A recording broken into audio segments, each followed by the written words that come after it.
Hello everyone, and this is BioPhoenix here, and it's that spooky time of year again, so you know what that means. We're taking a look at another horror-themed game. And I decided to challenge myself again by picking another hard one to review, and that happens to be DeSPIRIA on the Dreamcast. Yeah, a couple years ago, I actually mentioned this game in the very first episode I ever did of Games I Wish Got Fan Translated. So it was one of the early games that I discovered that inspired me to make that series of videos, and yet, here we are today, finally taking a look at it. But first and foremost, before we really get into it, I gotta give a huge thank you to a channel called Poco Moco. They uploaded a whole playthrough of the game and even translated all the story and everything into English, so if it wasn't for them, I would have struggled big time with this game. So as again, I have to thank them for putting all the hard work into translating this whole game in video format. And they started this project 3 years ago, and I can definitely tell that, yeah, it was not easy to do, but as again, I thank you very much for making all this possible. So the game came out in the year 2000, and it was published by Atlus. Yes, leave it to Atlus by putting out all the crazy cool stuff. And the developer has a name that I'm probably gonna mispronounce, and that is Deno Izo Seisakusho. As far as I know, they've only made 3 games, the first one being Hell Knight on PS1, and that was a really weird horror game that actually came out to Europe, but not in North America. And then there was an RPG on the Neo Geo Pocket Color called Niji Rampa, which actually does have a fan translation. Hopefully I can get to that one someday. And then finally, we got DeSPIRIA, the one that we're taking a look at. So this happens to be a turn-based RPG that has a horror theme and also takes place in a unique post-apocalyptic cyberpunk world. So let's begin with the story, and boy, there is a lot to say about this one. But as always though, when it comes to covering these types of games, I'm not going to be going into huge spoilers for a few reasons. For one, this is an old game that barely anyone played, so most people that are playing this now, they're going to be playing it for the very first time. And I do encourage people to trying these games out and telling me what they think about them. So with that out of the way, let's just get right to it and talk about the story. So the main character that you play as is named Allure Valentine.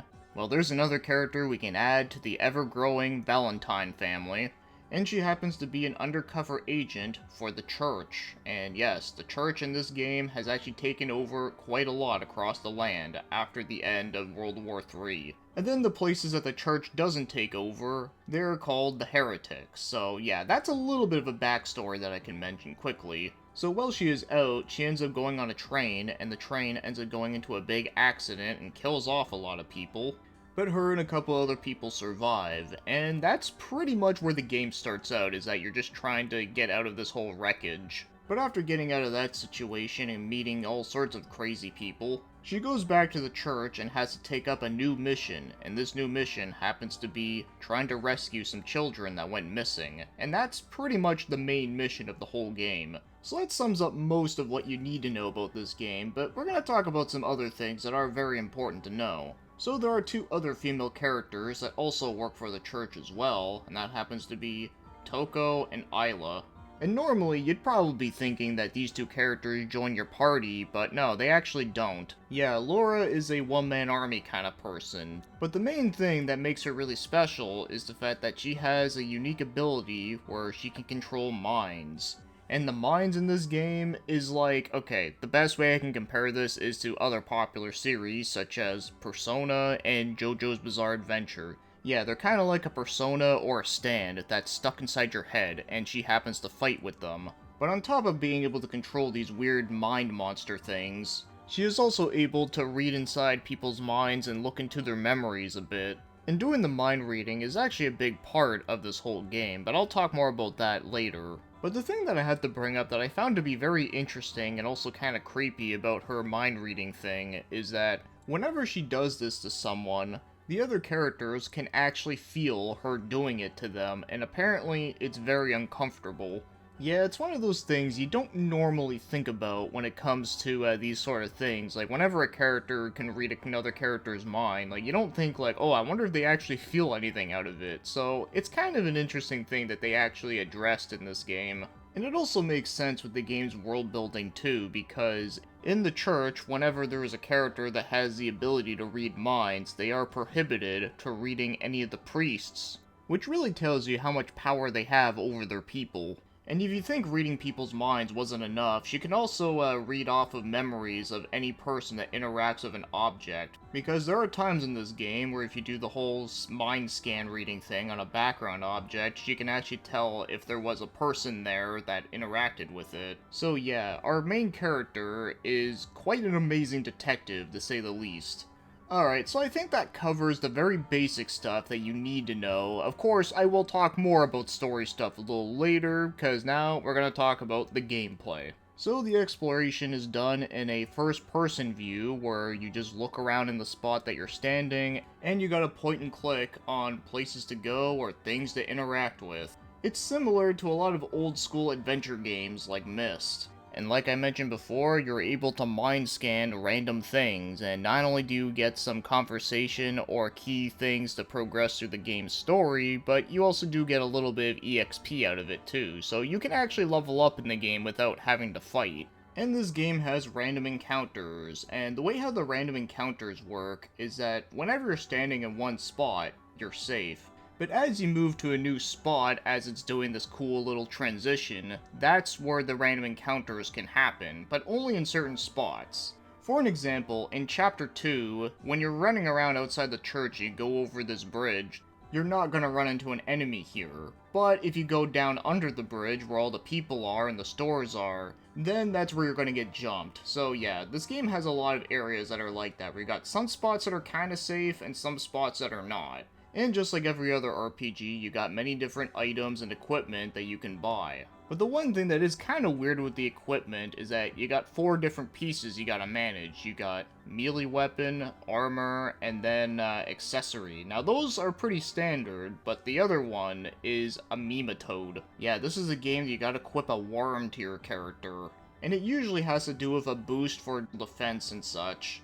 Okay, so now let's get moving on to the game's combat. So it's pretty standard turn-based combat that's very easy to understand once you know what things do. So this is what the menu translates to in order. You got attack, change, sacrifice, item, defense, and escape. There's only 2 here that I will go over, as the rest are very self-explanatory. So change allows you to change out your different mind with another one. And what sacrifice does is that it allows you to sacrifice a mind in your inventory, and all the different minds will have different abilities when they are sacrificed. But most times the sacrifice ability is pretty powerful, but of course you don't want to use it all the time because, you know, that'd be like in Pokemon if you just had the ability to just delete your Pokemon from your main party. But there is some interesting strategies that you can use with the sacrifice feature, but you gotta use it wisely, and you also gotta make sure you have enough revives for your minds to bring them back. Now as you can see here, there are 3 characters that you can use at once. Obviously, Allure is in the middle, and then your 2 minds are on the left and right. And your minds have the ability to use a couple different attacks, and they're all magical attacks, so they don't use any physical ones. And there are 2 options at the bottom, which are Standby, which allows them to gain a little bit of MP back, and then the other one is Return. So pretty much, Allure is the only one that can use items. So whenever it is her turn to make an option, that's kind of where you have to be really careful with wanting to know which thing you want to use. But one handy tip I can give is that whenever you have a mind that has been damaged a lot or has used up a ton of MP, you can return them back into your inventory, and after a couple turns, they'll gain back quite a lot of health and MP. So I found using that strategy, being able to put them back in your inventory once they use up a lot of MP and such, not only is it very helpful for that it allows you to save your items when you really need them, but it also saves you a turn from being able to just use an item when you could just be making an attack instead, making progress on getting the enemy's health lower. Also, another important thing to mention too is that it's always best to try to have a full party at all times, because when you have one mind out, you're actually not going to be as protected if an enemy makes a direct attack at your main character. So if you have two mines out and someone does a direct attack at your main character, then it's not going to do nearly as much versus having 1 or 0. And as for the different elements in this game doesn't use the typical elements like fire, water, or earth or whatever. No, this one, they're very unique. There is grudge, love, death, and despair. Yeah, how lovely. So just like every other game that happens to have some sort of elemental system, yeah, it's no different here. They just happen to change the names to make it sound more dark and evil sounding.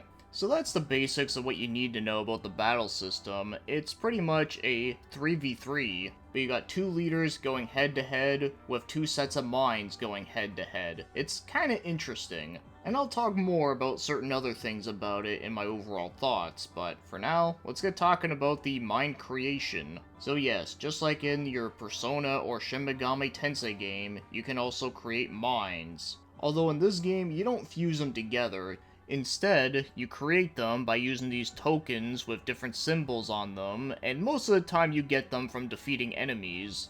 And you use up these tokens and put them into different stats, but these stats aren't like, attack, defense, or whatever. They're actually different emotions, and you mix and match different ones, and depending on the number they are, then you can create like a brand new one. I will be honest, during my whole playthrough of this game, it took me a really long time to really get used to this thing, because obviously I can't read it, and the walkthrough I used didn't really explain too much about it outside of the very basics of it. But from my understanding, all these different test tubes have different colors to them, and I usually tried to make a new mind with just setting out a whole bunch of tokens into one color. Or I mix and match a couple different colors together. Now, if you want to understand what these menus are, so you got yellow is create, red is reinforcement, green is swap, and purple is decompose.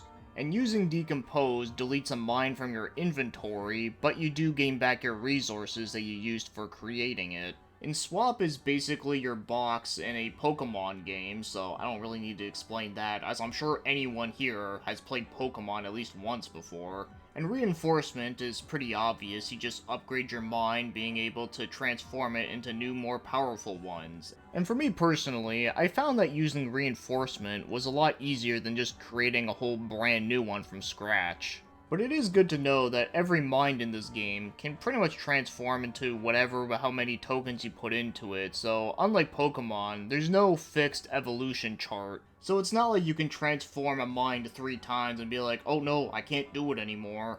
So there's a lot of cool different things that you can create within this game. It might be a little bit daunting when you first play this game, especially when you can't read Japanese, but even just doing the more simple stuff with just upgrading the ones that you have when you're able to level them up and transform them, it was still very exciting and fun just to be able to see what your mind is going to transform into.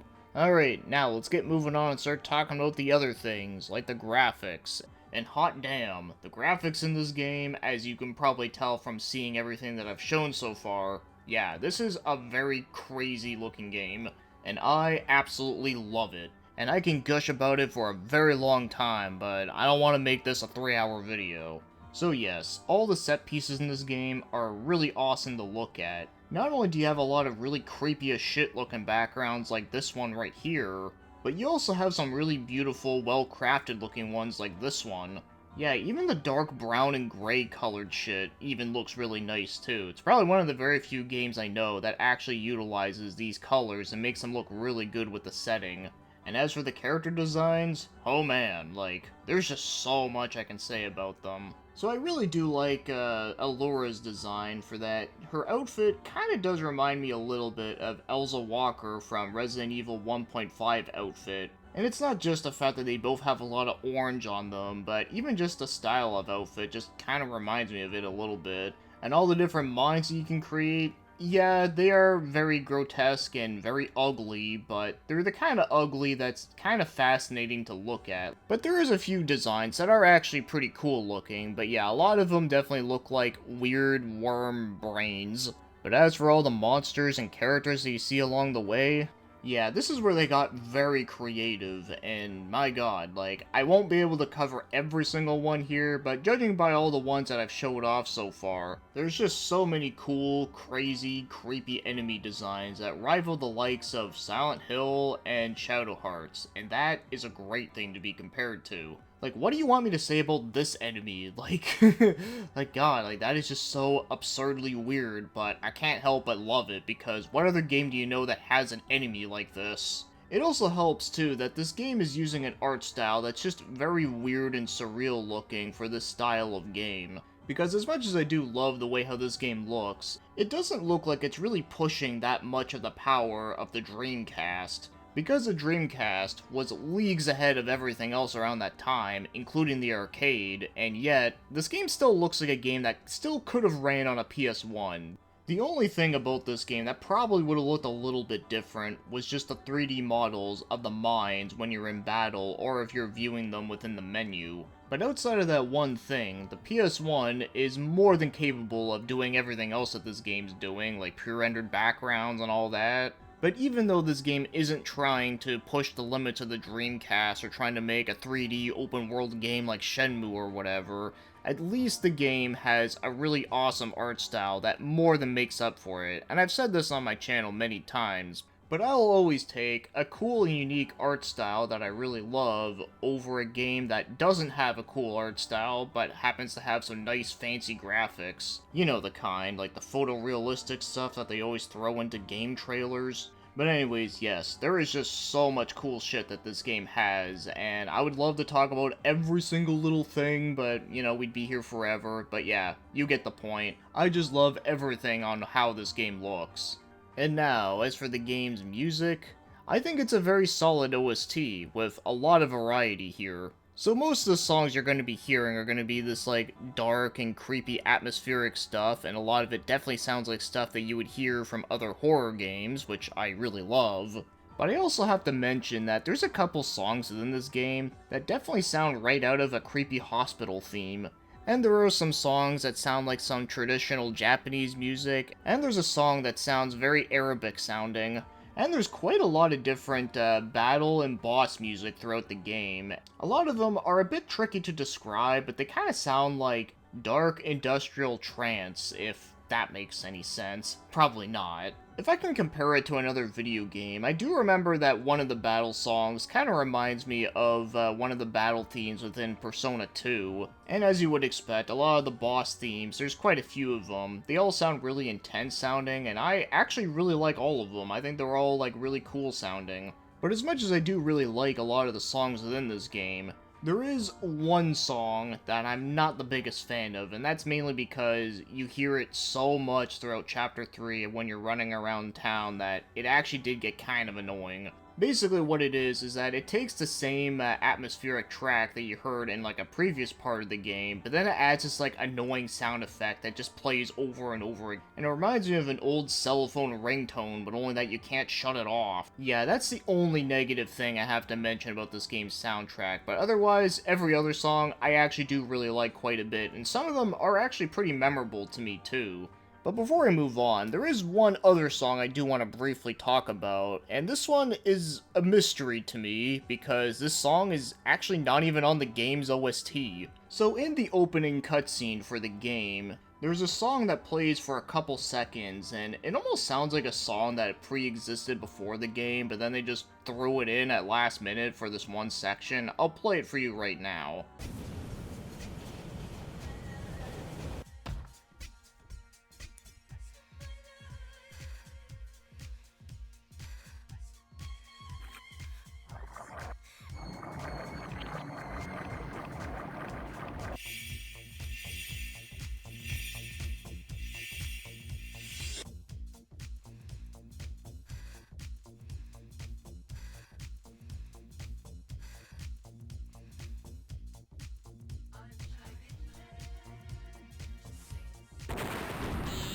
Yeah, it sounds like a really cool track, but it also sounds like there's like more to it, but we just never got anything else out of it. I don't know, maybe it is like a random demo track that they threw in there, who knows, but either way, it is very interesting. But yes, overall, the music in this game, I really like it quite a bit. It's just one song that I could have done without, but it's not the end of the world. Well, before moving on, I guess another thing I should mention too is that the sound effects in this game are also really well done. I won't get too in-depth about the sound effects, but they definitely do fit the way how this game looks. Now, if you want to go out and buy yourself a copy of this game, the cheapest I've seen it for was $80, and the highest I've seen it for was about $150, but a lot of them tend to be about $100 to $130.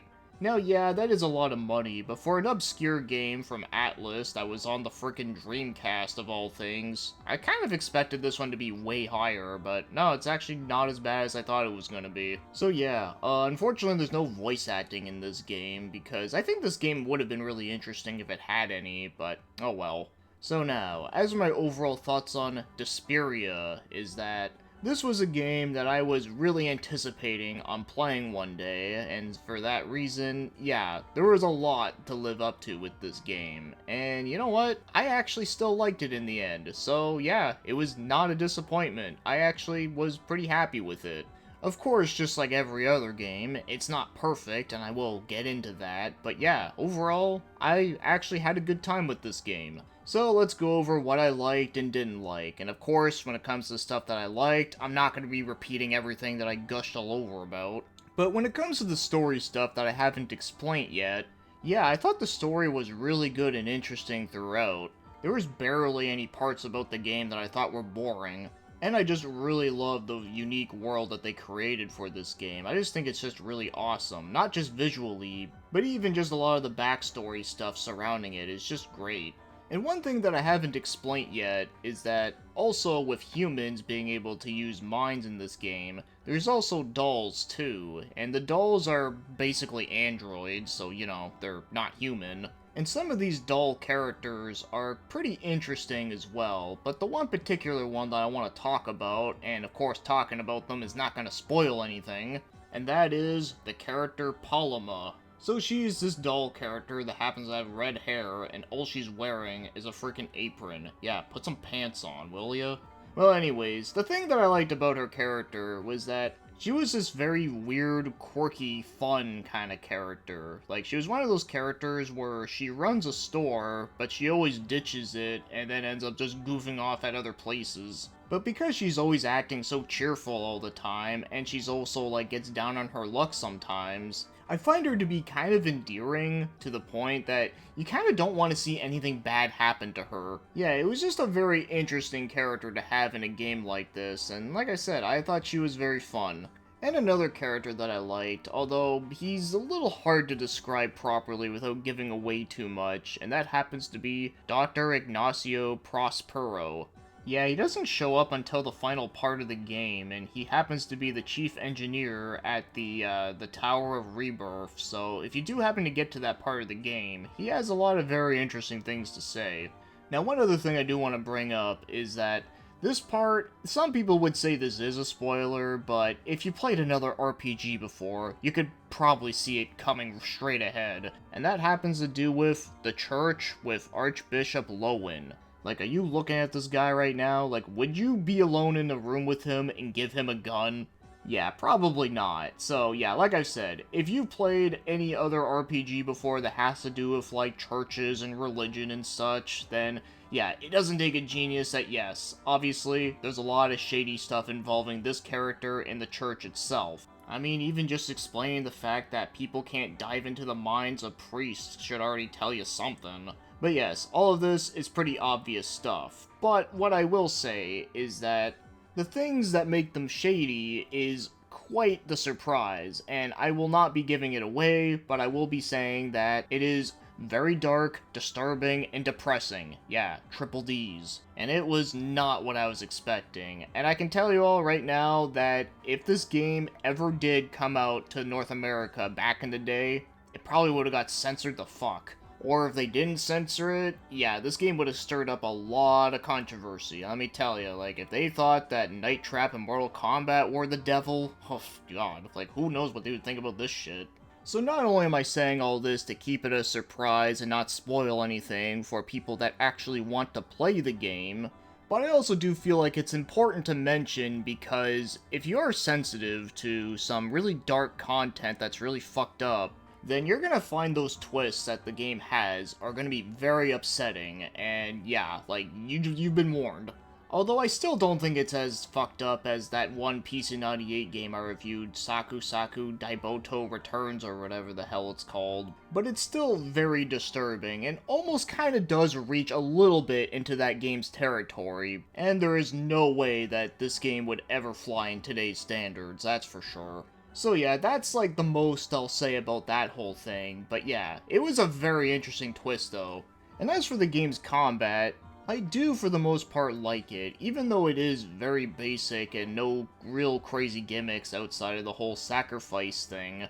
But the one thing that I thought was pretty impressive was the fact that it has all these really cool attack animations, but the attack animations are pretty quick and to the point. There's no, like, long, like, overdrawn shit. So the battles, I never feel like they drag on for too long. Well, at least when it comes to fighting the normal enemies, that is. Obviously, the boss fights are gonna feel longer because, you know, they have a fat load of health, but that's understandable, though. Like, I'm just glad that you don't have to spam the A button just to try to get through the dialogue text of, like, you know, them letting you know how much damage you dealt. Because I do find that shit is kind of annoying to deal with in some older RPGs.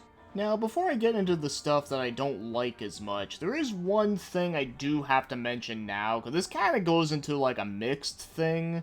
And that happens to be, the game's difficulty is very unbalanced. And what I mean by that is that this is going to depend on the person. There's going to be some people that will like this, and some people will not like this. So the thing I have to explain about this is that there are some really OP items in this game that you can get. They are called the 6 Heretic Books. Yeah, there are books you gotta collect throughout this game, and there's 6 of them, and you can only get them through a very cryptic way that you probably wouldn't be able to figure out without looking up a guide. And the walkthrough from Popomoko does actually tell you how to get them. Now, what these books do is that they are attack items, and the way how attack items work in this game is different because they're not magic damage. So when you get these book items, you can deal a fixed amount of damage, or like roughly around like a consistent number of damage to an enemy, no matter what, which is really good early on in the game. Now, I wouldn't say it's on the same level as, let's say, Grandia 2's Skydragon Slash button, where that shit is just way too OP, but this is probably the closest thing you can get to that for this game. But the thing that really makes them OP is the fact that, yeah, they may not do, like, the most amount of damage, but it's the fact that you can use them unlimitedly, and there's no drawbacks to them, so yeah, it's a little bit broken. Well, I guess the one drawback is the fact that you gotta figure out how to actually get them, but like I said, nowadays with the internet, well, yeah, we can get them no problem now. So with knowing this, yeah, I know for a fact there's gonna be some people out there that are gonna hate this game because of the fact that, you know, it's too easy or whatever, but the thing is, you don't have to do that. You can play through the game without doing that whole quest line of trying to get all the 6 books. But in my personal experience, without using the books too much, this game can still get pretty damn challenging for me, so yeah, I know there's gonna be some people out there that would struggle with this game if they didn't know about the whole book thing. So that's what I mean that it's gonna be mixed with people, because you're gonna have some people that are not gonna like it for being too easy with like how you can easily exploit the game, but then there's gonna be some people that are gonna love that. Because there are some people out there that really get enjoyment from exploiting these games and being able to feel overpowered. And if you do happen to go into this game blind, yeah, you're gonna struggle a fair bit. And for me personally, I don't really have a problem with the whole, like, books being a little bit overpowered. I mean, sure, like, I don't want to use them, like, too much, because, yeah, it does get a little bit boring after a while, even though the animations for it are really cool looking, but, you know, like, I do like to try to mix it up a bit. So yeah, I'm a little bit mixed on it, but I don't hate it, though. And as for the things that I don't like as much about this game, well, firstly I have to say is that the encounter rate in this game is pretty damn high. Yeah, there are some locations in this game where as soon as you move over to the next area that you can move to, yeah, you're gonna run into an enemy, like, after every single one. And one thing that can be annoying is trying to figure out how to progress to the next event that you gotta do to continue the game, is that sometimes it can be a little bit tricky and you gotta do things in a specific way. Like, sometimes you gotta get an item from someone, but in order to get the item, you gotta, like, dive into, like, their mind, and you gotta go through all that, and then you could dive into another person's mind, and then it's like, oh yeah, now I can get the item that I need.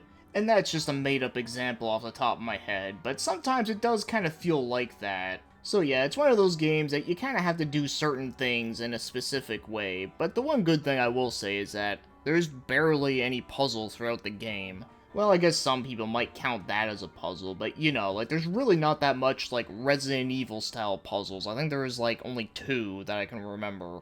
And another thing that kind of goes alongside with this is that as much as I do really like Chapter 3 in this game for that, not only is the setting of it really cool, and you get to meet, like, a ton of crazy weird characters, but the one complaint that I do have about that chapter is that I did found that it did kind of drag on a little bit too long. Like, if you didn't have to do so much back and forth around, like, so many parts throughout that whole chapter, I don't think it would have been nearly as long, because I don't think it's a boring chapter. Like I said, there's a lot of really cool, interesting characters that appear throughout that whole chapter. It's just, I think it could have been paced out a little bit better, but that's the only chapter that I have a problem with when it comes to the pacing. And the final thing I do want to mention for the things that I don't like as much is that sometimes the damage output for a lot of the magic attacks that your mines can use can be very inconsistent and have a little bit of low damage output. And it's not just at the very beginning of the game, no, this can even happen like later on too. And because of this is another reason why I find the book items are so good, is because of the fact that they're mostly do consistent damage all the time. And not only that, but even if you wanted to not use any of the book items, the random attack items that have limited uses are actually really good in this game. Like, because mostly in other RPGs, I rarely ever use them, but in this game, yeah, I actually used them a fair bit, and they were actually really good. It was kind of a shock. So yeah, that's another thing that we can add to the reasons why some boss battles can take a long time to take down, is because of the damage output with some of the magic spells from your mines. But for me personally, I think I would rather have a simple turn-based combat system that runs at a fast pace where I happen to do some long battles, versus a game that has really slow-paced battles that take forever just to get through one whole frickin' attack. Yeah, I'm looking at you, Last Rebellion on PS3. So yeah, while there are some things about the battle system that I do like, and I do think work good enough as they are, it is a little bit flawed. And I think that covers just about everything. Yeah, so here's the thing. The story is definitely one of the best things about the game. Same thing goes for the graphical art style, is also just top tier as well for this kind of style.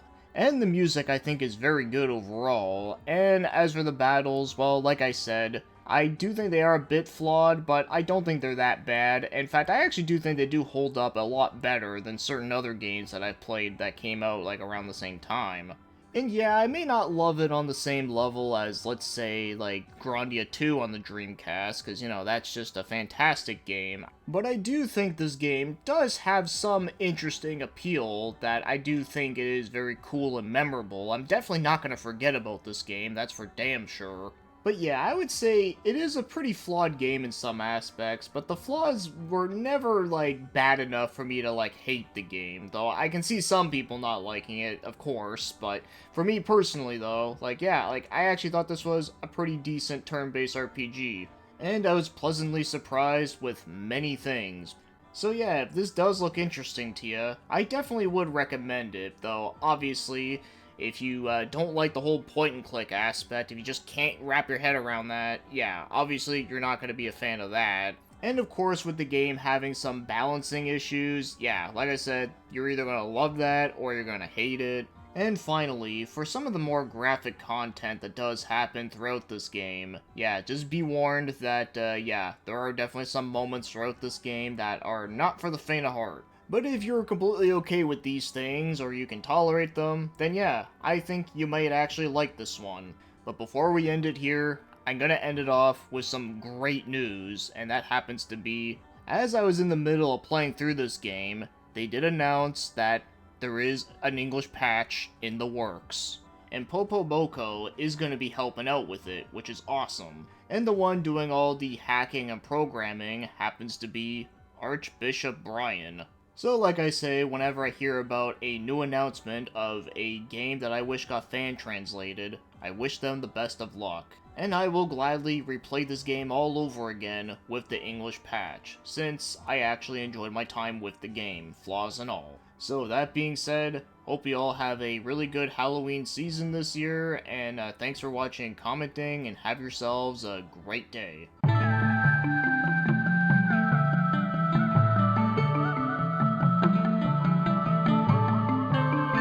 Does this look unsure to you? No. Good. Now go spread the word.